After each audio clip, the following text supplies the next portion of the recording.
여러분, 이제 정말 3일이 남았습니다. 오늘은 이제 짐 싸는 날이거든요.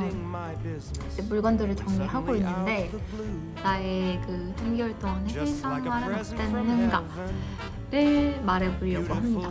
아무도 물어보진 않았지만 저 혼자서 자문자답을 해보는 시간을 가져보겠습니다. 먼저 첫 번째, 가장 기억에 남는 맛집은 제가 처음에 여기 온 날에 먹었었던 분짜 하노이라고 분짜랑 분보남보를 파는 곳이 있어요. 거기가 정말 맛있다고 추천해받았었는데 거기 분보남보를 잊기 힘들 것 같습니다. 정말 맛있었습니다. 두 번째, 아쉬운 점은 제가 조금 혼자 있는 시간이 길었어요. 근데 이 혼자 있는 시간이 좋은 점도 있고 나쁜 점도 있는데 혼자 있다 보니까 나 혼자서 생각 정리를 한다던가 아니면 나를 조금 알아가는 그런 시간을 가질 수 있었는데 외로웠던 적이 있었어요. 그래서 좀 친구들을 사귀었었으면 좋지 않았을까. 처음에 여기 오기 전에는 그 영어학원 같은 거를 여기서 다니면서 영어 공부를 해볼까라고 생각을 했었거든요. 근데 이제 주변 분들이 나트랑 같은 경우는 사실 어학원 자체가 그렇게 잘 되어 있지 않고 그리고 제가 아무래도 일을 하다 보니까 일을 하면서 영어를 쓰잖아요. 그래서 그 직원분들이랑 친해지는 게 더 훨씬 영어 실력 향상에 낫다. 유튜브로 공부하는 게 훨씬 더 낫다. 이러셔가지고 집에서 이제 영어 공부를 하기 시작했던 것 같아요.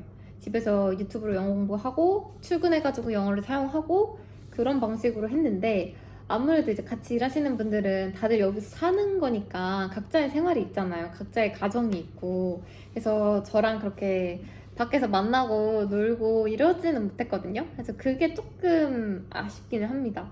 그래서 좀 어디 같이 놀러 다니거나 같이 맛있는 걸 먹는다던가 이야기를 나눌 수 있는 친구 딱 한 명이라도 있었으면 정말 완벽하지 않았을까 하는 그런 생각을 하고 있습니다.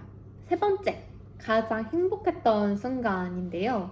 가장 행복했던 순간은 제가 망고 나무를 본 날이었어요. 아마 제 유튜브에도 한번 나왔는데 길을 가다가 갑자기 앞에 딱 망고가 떨어진 거예요. 위에서 그냥 갑자기 망고가 딱 제 앞에 딱 떨어진 거예요. 그래가지고 하늘을 딱 보니까 위에 망고 나무들이 막 있었던 거죠. 이제 뭔가 좀 약간의 깨달음? 아, 내가 그냥 앞만 보고 걸어갔었던 것 같은데 내가 잠깐만 하늘 위를 보니까 굉장히 많은 망고 나무들이 있구나. 망고가 이렇게 주렁주렁 달려 있었는데 그 잠깐 쉬어가는 그걸 못하지 않았나? 좀 중요한 걸 놓쳤던 게 아닐까? 일상에 너무 몰입한 나머지 좀 주변 것들을 좀 잘 못 살피는 경우가 있지 않았나 하는 그런 걸 좀 깨달았어요. 그래서 그 망고 나무를 본 날 좀 CCCP를 갔었는데 앉아서도 나는 되게 운이 좋은 것 같다. 어떻게 내가 지금 여기 와 있을까 하면서 스스로 감탄을 했던 날이 있었어요. 그 날이 좀 가장 행복했던 날이지 않을까 싶습니다. 네 번째 질문. 나트랑에서 일을 한다는 것은 도전이라고 해야 될까요? 좀 큰 일이긴 했었거든요. 왜냐하면 제가 해외를 나가는 경우는 보통 옛날에 이제 학생 때 교환학생이라던가 아니면 단기 어학연수라던가 학교에서 보내주는 그런 거여가지고 항상 친구들이 있었어요. 근데 이제 일을 하러 온다는 거는 여기에 진짜 아무런 연고지가 아니다 보니까 아는 사람이 아무도 없고 완전 혼자서 모든 거를 스스로 해결해야 된다는 게 불안하기도 하고 두렵기도 하고 또 일을 해야 되는데 이게 말이 통할까, 내가 비즈니스 영어가 될까, 영어도 진짜 가물가물한데 그랬었었는데 와보니까 굉장히 많이 배웠던 것 같습니다. 처음 왔을 땐 분명히 직원들이 하는 말을 거의 못 알아들었거든요. 근데 지금은 직원들이 하는 말도 다 이해하고 저도 제가 하고 싶은 말을 할 수 있을 정도까지는 올라온 것 같습니다. 그래서 이제 자신감이 차가지고 악마는 프라다를 입는다를 보러 간 거예요. 근데 보러 가가지고 아직 원어민 정도까지는 안 되는구나. 언니들이 좀 쉬운 영어를 써줬던 거구나 하면서 반성을 했습니다. 영어 공부를 조금 더 열심히 하고 싶다는 의지도 약간 불태우는 계기가 된 것 같아요. 베트남에서의 업무 스타일 확실히 다른 부분이 있어요. 아무래도 해외다 보니까 사무실의 분위기도 굉장히 조금씩 다르고 그 다음에 한국처럼 다들 알아서 일을 찾아서 하는 느낌이 아니고 이거를 하세요 라고 하면 그걸 이제 하는 느낌? 근데 그 일을 굉장히 잘 해결해 줍니다. 그래서 오히려 베트남 같은 업무 스타일이 굉장히 괜찮다고 생각이 들었어요. 이거 하세요? 하면 이거 바로 해주거든요. 의외로 저랑은 잘 맞았던 기억입니다. 영어 공부를 어떻게 했는지 제가 유튜브를 보면서 했다고 했잖아요. 저는 라이브 아카데미를 봤거든요. 인생 목록의 연습 가이드인가? 그 2회독을 하는 게 목표였어요. 출근하기 직전에 항상 그거를 적어도 2시간 이상씩은 했던 것 같아요. 그래서 보면서 듣고 하는 언어로 내가 하고 싶은 말로 변형해보기도 하고 일을 하러 나가서 실제로 써보기도 하고 그런 방식으로 영어 공부를 했습니다. 그 외의 것들은 그냥 영어에 좀 많이 노출되고 싶다는 마음이 있어서 팟캐스트? 요즘 타블로 팟캐스트가 굉장히 유명하던데 그거 뭐 틀어놓는다던가 아니면 운동할 때 영어 브이로그를 본다던가 이런 식으로 했습니다. 근데 물론 아니었던 때도 많습니다. 왜냐하면 세상에 도파민이 많잖아요. 그런 것들을 볼 때도 있습니다. 자연스럽게 노출하려고 노력했던 것 같아요.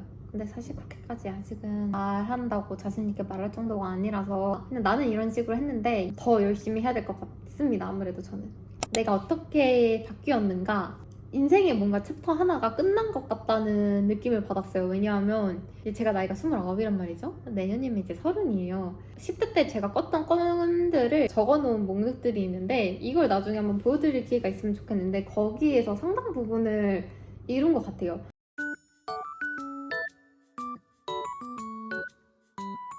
왜냐면 저는 해외에서 살아보고 싶었고 해외에서 일을 해보고 싶다는 생각을 했어서 여기 와보니까 이제 대충 해본 거죠. 나름 바라고 있었던 인생으로 많이 나아가지 않았나 라는 생각을 했거든요. 항상 이제 혼자서 내가 과연 살 수 있을까? 내가 혼자서 내 돈을 벌어서 홀로 사는 게 그게 오로지 가능할까? 누군가에게 기대지 않고 가능하더라고요. 혼자 살 수 있구나. 나는 혼자서도 뭐든지 해낼 수 있겠구나 라는 거를 여기 와서 좀 확신을 하게 됐습니다. 왜냐면 집에 관련된 것도 약간 예를 들어 뭐 고쳐야 되는 것들이 있는데 그런 것도 약간 다 말을 해야 되거든요. 벌레가 나와서 몸에 두드러기가 생겼던 적도 있었고 방역을 해달라고 제가 말을 해야 되잖아요. 그다음에 하수구에 물이 넘쳤던 적이 있었어요. 그러면 이것도 말을 해야 되잖아요. 그다음에 문고리가 또 뻑뻑해가지고 잘 안 닫혔었던 그런 일도 있었어요. 이것도 또 말을 해야 되잖아요. 그러니까 집에 불편사항이 생기면 이걸 해결해야 되고 그다음에 또 통신사나 이런 것도 다 직접 찾아가서 해결해야 되는데 난 외국인이라서 제대로 좀 잘 모르는 것도 있고 하나씩 내가 해결해 나가면서 좀 생존력이 좀 강해졌달까요? 제 멘탈이 강해졌달까요? 좀 많이 긍정적이게 됐다 이런 거를 느꼈습니다. 불편함을 이제 그렇게까지 불편하게 받아들이지 않게 된 것 같아요. 많이 바뀌었죠? 약간은 성장하지 않았나 그런 부분에 있어서 조금은 성장하지 않았나 하고 큰 경험이 된 것 같습니다. 상당히 바라던 삶에 가까워지지 않았나. 그래서 새로운 고민을 가지게 됐어요. 앞번 챕터가 이제 끝난 느낌이 들었는데 두 번째 챕터를 어떤 방식으로 시작을 해야 될까? 어떤 방식으로 내가 좀 살아야 될까? 어떤 일이 하고 싶은가? 이런 거를 좀 진지하게 고민을 해봤던 그런 기간이었던 것 같아요. 즐거웠던 에피소드가 베트남에 와서 좀 탔나봐요. 타기도 하고 생각보다 제가 베트남 사람들 얼굴이랑 좀 닮았어요. 이목구비가 좀 진하고 옛날에도 약간 혼혈 같다 아니면 일본인 같다라는 얘기를 좀 많이 들었었는데 여기 와가지고 한 번은 카페를 갔어요. 어떤 한국 분들이 옆에 있는 의자 써도 되냐 그걸 영어로 물어보셨거든요. 그럼 쓰세요 라고 이제 한국어로 대답을 했어요. 한국어로 대답을 했는데 저한테 끝까지 영어를 쓰시는 거예요. 결국은 저도 영어로 대답을 하니까 가져가시더라고요. 저를 베트남 사람으로 오해하는 사람들이 일단 굉장히 많았고 현지에서 일하시는 이제 뭐 예를 들어 협력업체 그런 분들도 굉장히 저를 베트남 사람으로 많이 생각하시더라고요. 처음 보면 다 저한테 베트남어로 말을 걸고 되게 이질감 없이 동화될 수 있는 얼굴이어서 좋지 않았나 오히려 좋지 않았나? 라는 생각을 합니다. 마지막 질문 해외살이 괜찮으신가요? 네, 저는 괜찮습니다. 저는 앞에 말씀드렸던 것처럼 그 학생 때 캐나다에서 단기어학연수 한 달 정도 홈스테이를 했었었고요. 학교 프로그램이었어요. 그 락다운이라서 중간에 이제 귀국을 했거든요. 그랬었을 때가 인생에서 좀 제일 좀 큰 전환점이라던가 스스로가 발전하고 있다는 느낌을 많이 받고 그런 외국이나 이제 제가 모르는 것들 그런 환경에 대해서 굉장히 잘 받아들이고 관심이 많습니다. 그러니까 호기심이 많습니다. 전 다르잖아요. 문화 차이, 언어 차이 굉장히 다른 점이 많은데 그 차이를 알아가는 거를 굉장히 좋아합니다. 너무 재밌잖아요. 흥미롭지 않나요? 저랑 비슷한 사람이면 물론 편하긴 한데 저랑 다른 사람이면 굉장히 제 시야가 넓어지는 기분? 굉장히 좋아하거든요. 그 외국에 있을 땐 특히 또 타인의 시선을 엄청 신경 안 써도 되잖아요. 왜냐면 어차피 나도 거기서는 외국인이기 때문에 누군가의 시선을 그렇게 신경 쓰지 않아도 되다 보니까 자유로움 때문에 해외살이가 저는 좀 괜찮고 잘 맞습니다. 근데 지금은 인생에 제가 두 번째 챕터를 고민하고 있다고 했잖아요. 그래서 좀 많은 것들이 달라졌어요. 제가 뭐 작년부터 시작해가지고 여러 가지 좀 큰 계기들이 있었거든요. 지금은 해외살이를 그렇게 하고 싶지는 않습니다. 물론 너무나도 좋은 기회고 너무나도 행복한 경험이고 추억이고 한데 나와서 3달 정도 살아봤잖아요. 나는 약간 한국에 있어야 될 이유들이 남아있더라고요. 저를 한국에 있게 만드는 그런 사람들이 있더라고요. 옛날에는 어렸을 땐 그게 없었거든요. 작년부터 많이 바뀌었습니다. 저의 상황이나 이런 것들이 좀 많이 바뀌어서 사람들에 대한 그 비중이 좀 더 많이 커졌어요. 이 정도 내가 해외를 살아봤으면 20대 초반에 가지고 있었던 꿈은 대충 다 이룬 게 아닐까 하는 생각을 가지고 있습니다. 그래서 해외살이 괜찮습니다. 하지만 앞으로는 나와서 살 생각이 지금은 없습니다. 근데 다들 말하더라고요. 너는 또 나가서 살게 될 거다. 모르죠?